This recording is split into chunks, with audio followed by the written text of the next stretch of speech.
Last month, Canada conducted its regular census, and the public response ranged from amusing to profoundly disturbing. The Beaverton, a satirical online site, ran a headline reading, "Local nerd disappointed he didn't get the long-form census." It wasn't my picture that accompanied the headline, but I am clearly the kind of nerd that it references.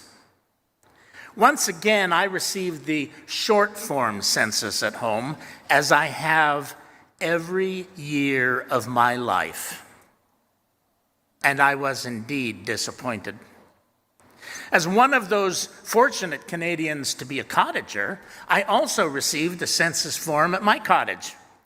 When I went online to complete the questionnaire, it appeared at first that I had finally scored a long-form census.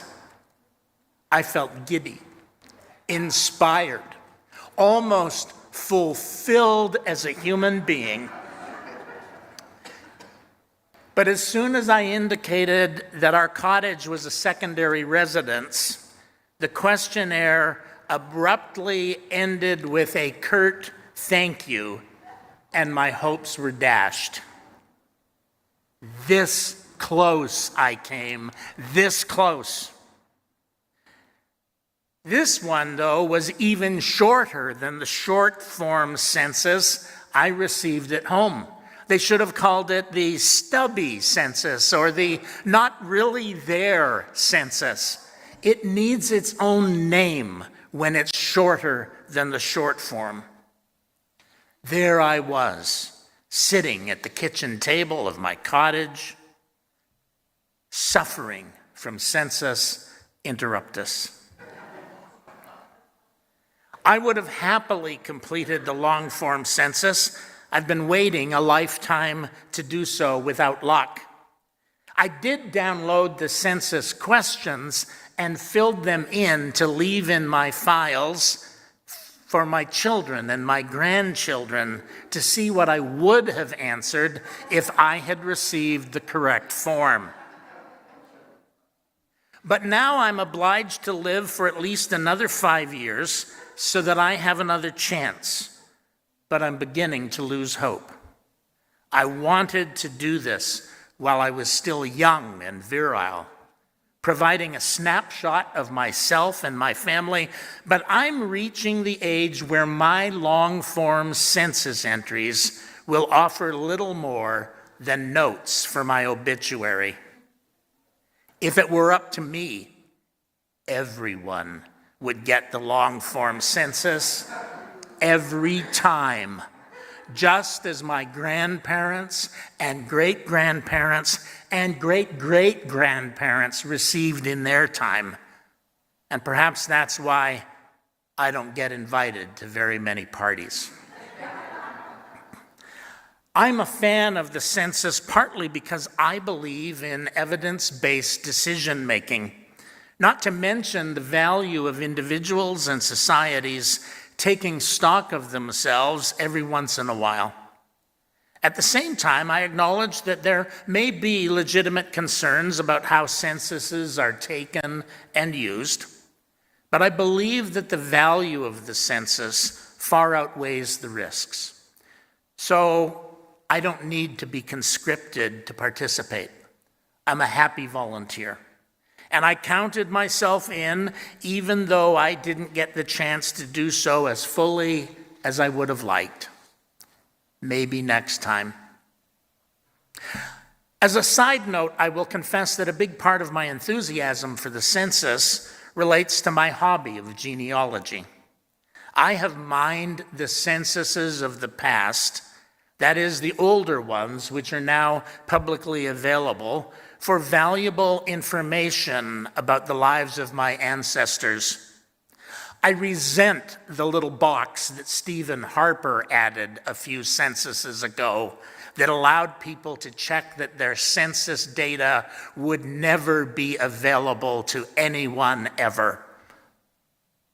By By mining this information, I have a better understanding of my ancestors' movements, their material circumstances, their education, religion, and the languages they spoke, not to mention various other facts.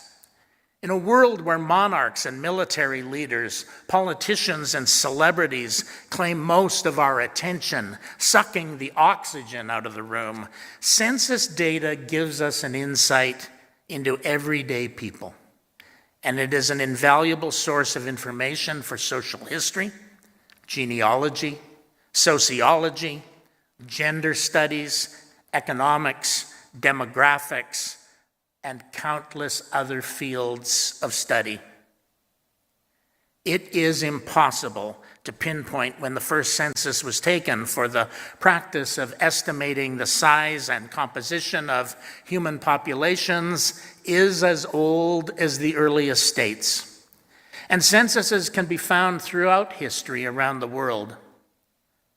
Some form of census may well predate the agricultural revolution, which fundamentally transformed human society.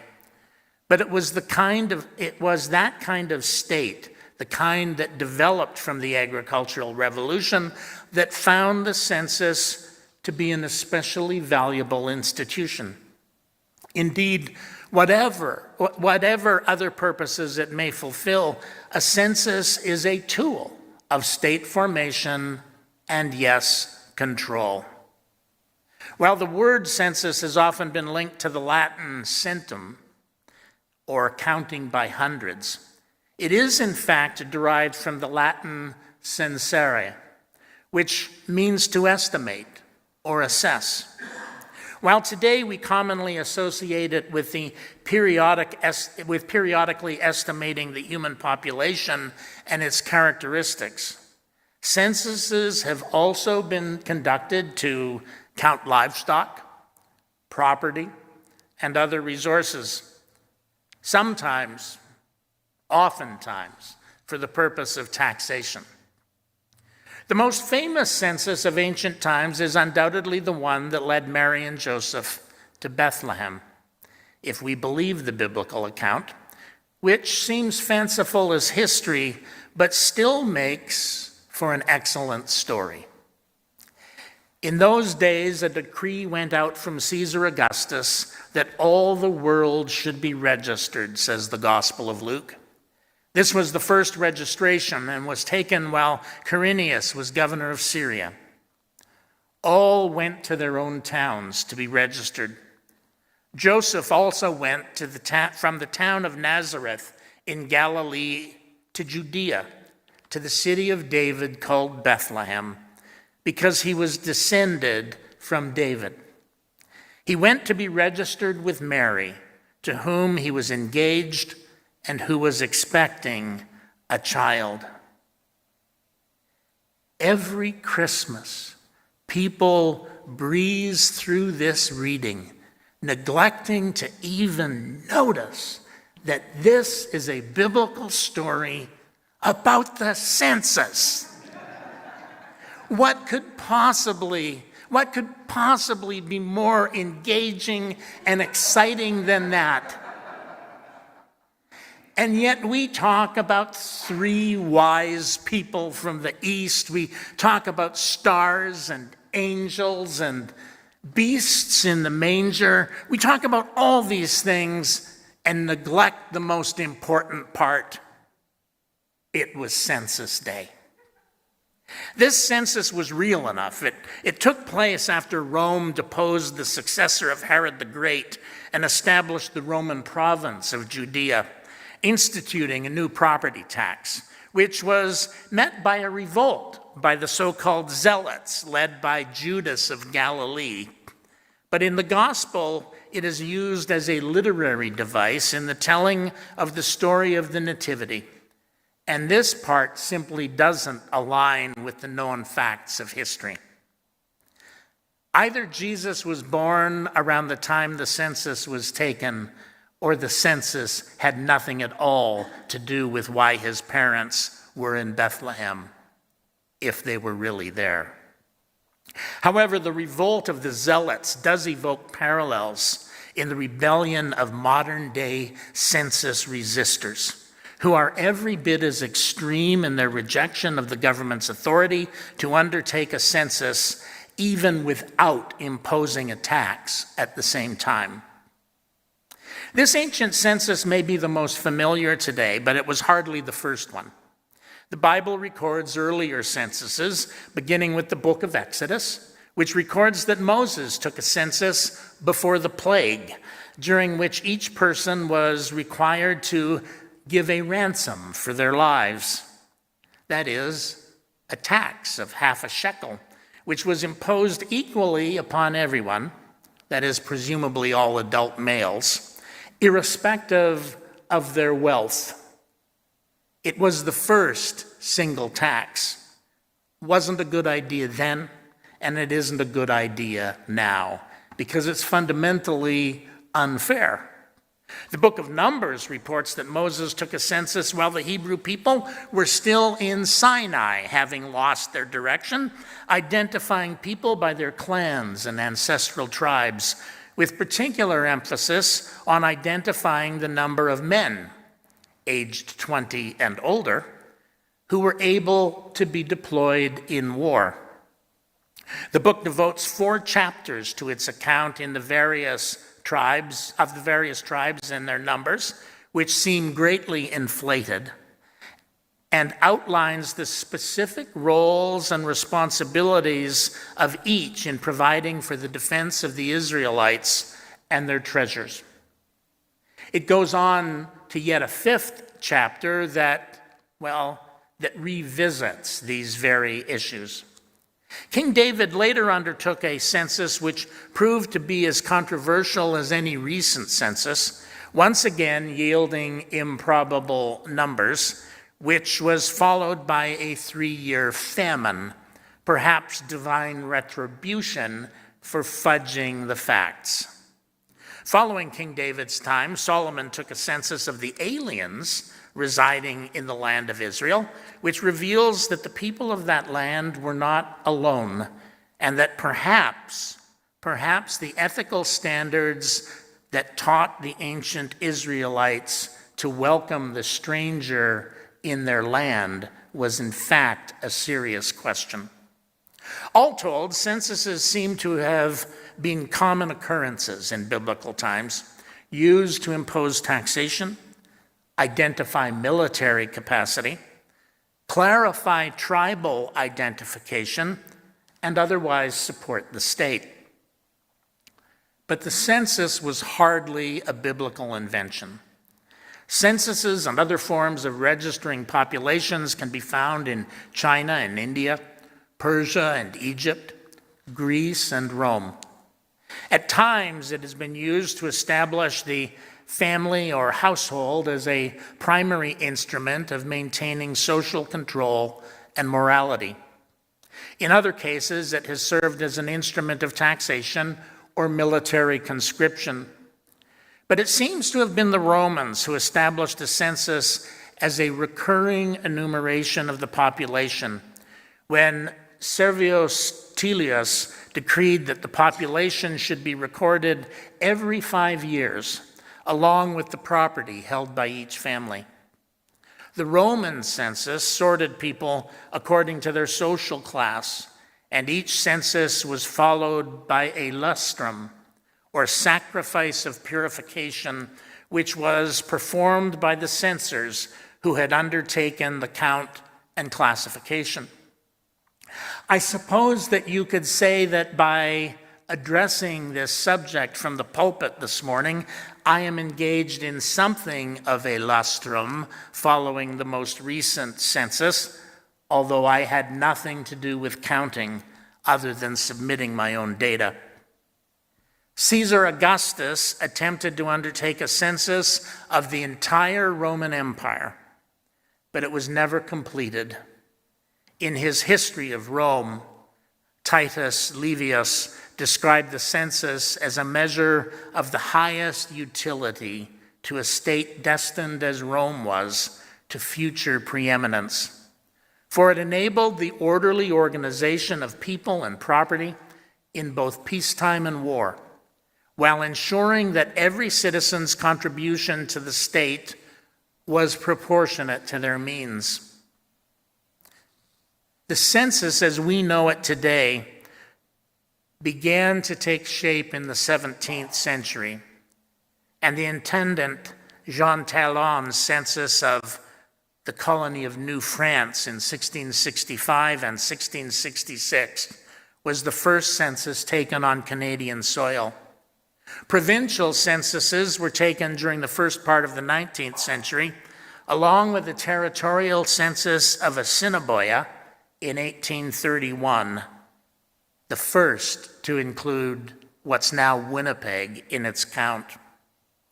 And following Confederation, there was a census every 10 years, beginning in 1871, although rapid growth led to more frequent censuses on the Canadian prairies.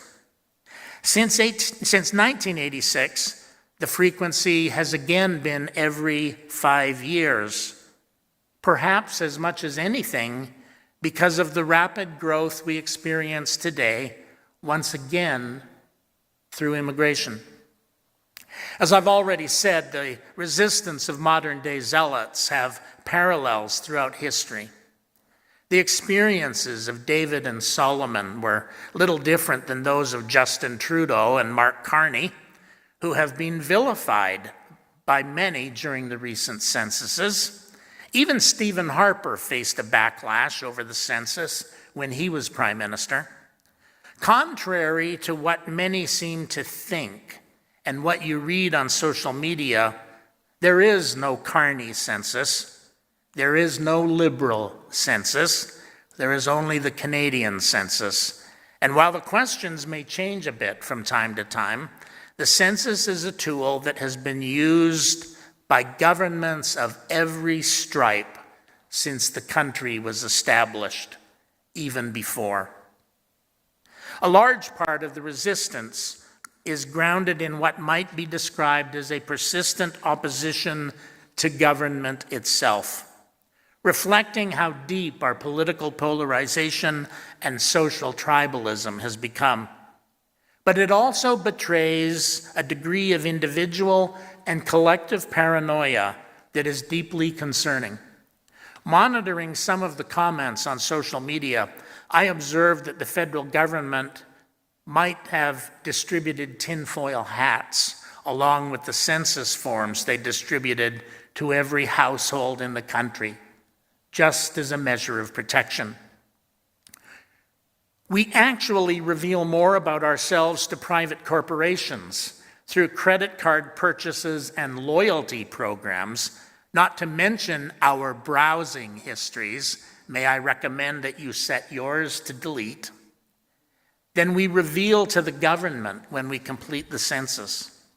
And unlike census data, which is governed by strict privacy laws, the private corporations that know more about us and our habits than many of our spouses do routinely require or routinely share our personal information for profit. And corporate eavesdropping and data collection is relentless and generally invisible. If I wanted to discover your deepest secrets, I'm not threatening here, let me be clear, I'm not uttering a threat. If I wanted to discover your deepest secrets, I'd try to hack your web browser before even bothering to access your Service Canada account. Census data is the basis for evidence-based decision-making, which is why it is so valuable to a progressive society. As Andrew Whitby notes, today the census is something unique, a way for the state to see the people without seeing any individual person. It aggregates our data for current use and leaves behind our unique contributions for our descendants. This has been especially true since the census was separated from the obligations of taxation and military service that were embedded in the censuses of past eras.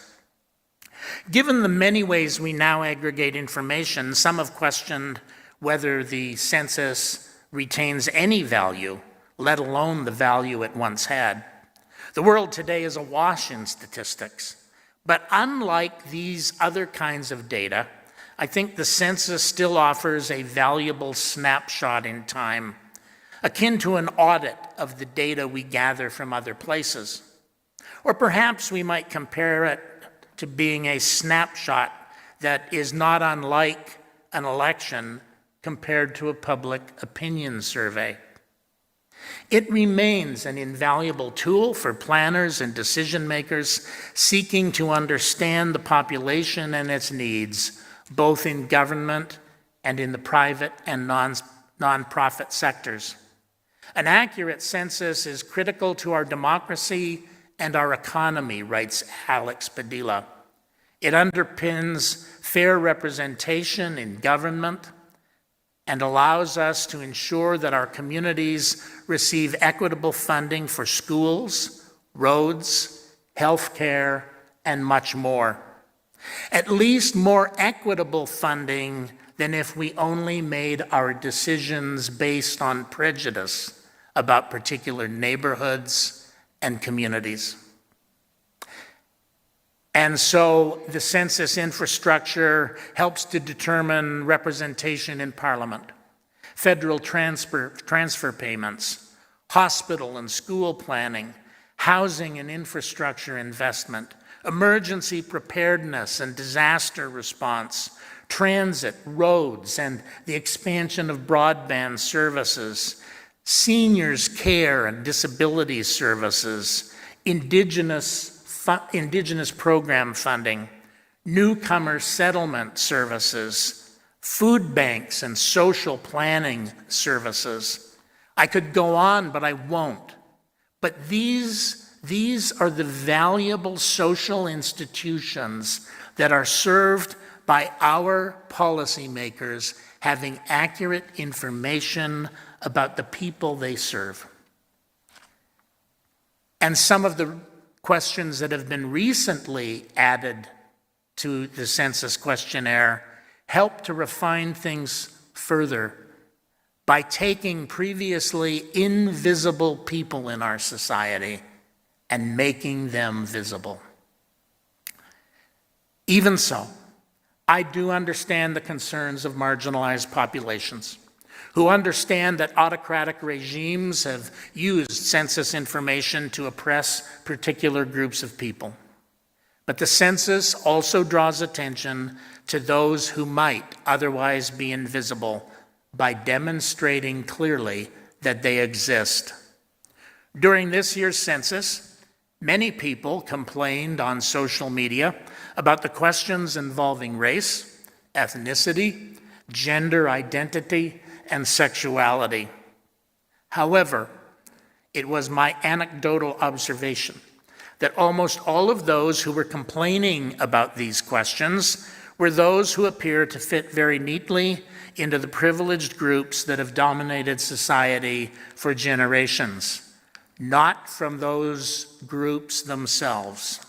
So it is difficult to escape the suspicion that they have a vested interest in people, and especially policymakers, not understanding the rich diversity of the country in which we live. These questions are a threat to their privileged positions, and so they would prefer that they not be asked on the census or in any other form, because they wish the answers to those questions to be ignored or discredited. And that's why I think it is a socially revolutionary act to complete the census. To stand up and be counted, or sit down and be counted, or lie in bed and be counted. To be counted however you can make yourself felt in the numbers. The participation of our marginalized communities in the census means providing us access to our fair share of resources to respond to crises, observes David J. Johns. An accurate count means we can secure the social resources that will be critical to ensuring that we thrive in the near future, that all of us thrive because we are seen, we are valued, we find ourselves counted in the big count, and services can be directed to meet our needs. To count is to have value, to matter, asserts Andrew Whitby. To be counted is to be included, and perhaps to be known. At its very best, the federal census is an opportunity to count everyone, whether they have a home or not, however they identify their gender, whichever racial group they identify with, whatever ethnicity they claim, whatever their educational level, however they earn a living, whoever they are, just as they are. And so I remain a big fan of the federal census, and I will wait patiently for my opportunity to fill in the long form. But for now, I hope that you remembered to count yourself in. Please join in our closing hymn, 318, We Would Be One, or perhaps many.